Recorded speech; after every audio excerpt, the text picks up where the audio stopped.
Breathe deep, in through the nose. Feel the abdomen contract and rib cage expand. Then the shoulders draw back and settle just a bit. Hold the breath for a few moments and exhale. Feel the ground underfoot. The center of the body comes alive. The arms are extended to form a ball or circle. The fingers on one hand point to the fingers on the other hand. The shoulders are loose. All of these thoughts go through my mind as I start my daily ritual of Tai Chi.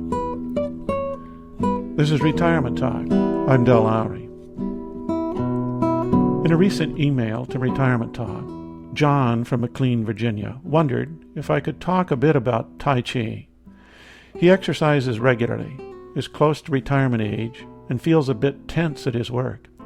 He wanted to know if I thought Tai Chi might be worked into a routine that might help him. I'm not an expert in the way of Tai Chi, but I do it every day, and I mean every day. I guess that tells you that I think very highly of it. My knowledge or opinions concerning this martial art have come from two teachers and from personal experiences. I studied with one teacher for perhaps 30 to 40 hours, and the second for perhaps 15 to 20. Most of my knowledge of Tai Chi has been gained from daily practice. The routine lasts for about 20 minutes and is performed within 5 minutes of when my feet hit the ground every morning. I follow a pattern of movements that I found beneficial each day. They rarely change, but they are never the same. The routine takes place in my yard, or my kitchen, my living room, or my dining room. It doesn't require a gym or elegant natural surroundings. Tai Chi takes place in the mind. A beautiful or serene setting isn't necessary. From the outside, it would appear that the movements are identical day after day, but that would be a mistake. On the inside, they're different each and every day. And that is where Tai Chi is done, on the inside. It's in the body and mind, working as one. They sense each other. They're alert. They are intentional and united in their efforts for these 20 minutes. Focus is what it's all about. When the arms raise and the knees bend into the first movement, the level of consciousness zooms. There's only one thing going on in the world, and that's contained in this little bit of personal space. The body and mind blend in total unity. It's a good feeling. I'm reminded of a friend of mine who conducted a little study group entitled The Indescribable Experience. Now, how do you talk about something that's indescribable? Tai Chi is like that.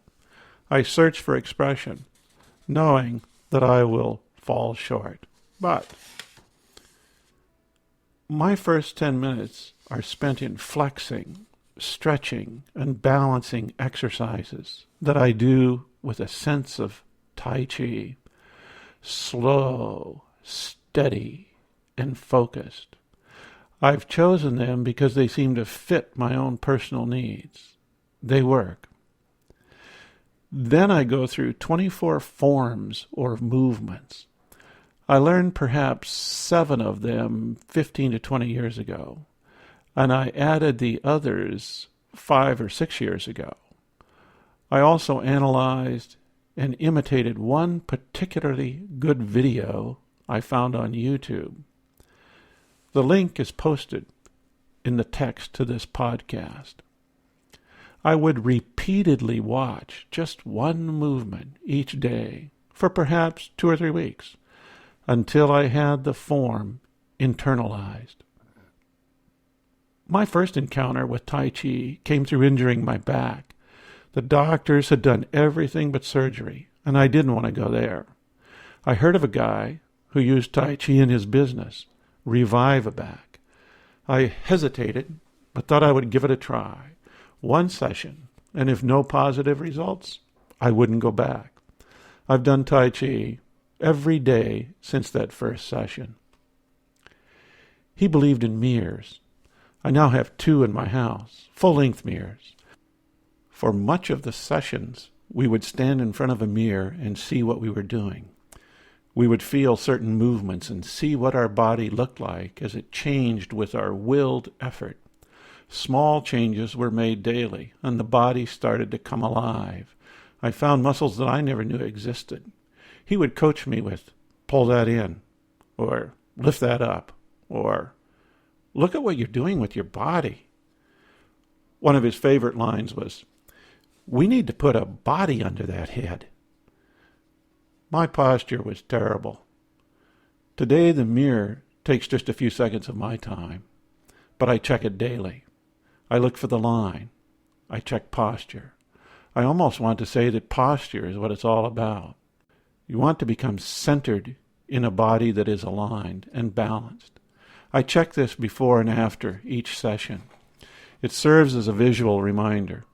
Sometimes I am amazed at how I have been doing something for years and then recognize that it's wrong. It needs to move just a bit more this way or that. I move through the 24 forms slowly. I have to constantly remind myself to go even slower.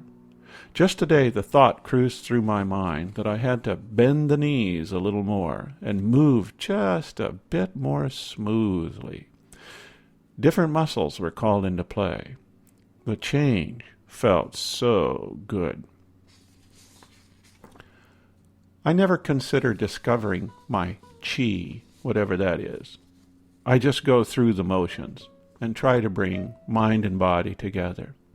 It happens, and it really feels good.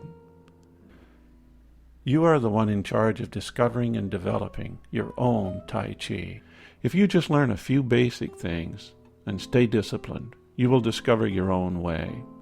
All that's taught about Tai Chi came from people just like us, who were trying to create a better way of life. You can learn to sense your body, discover what triggers to pull to enhance the experience, gain confidence with practice and time, and know what works for you. It takes time. Of course, we all have the time.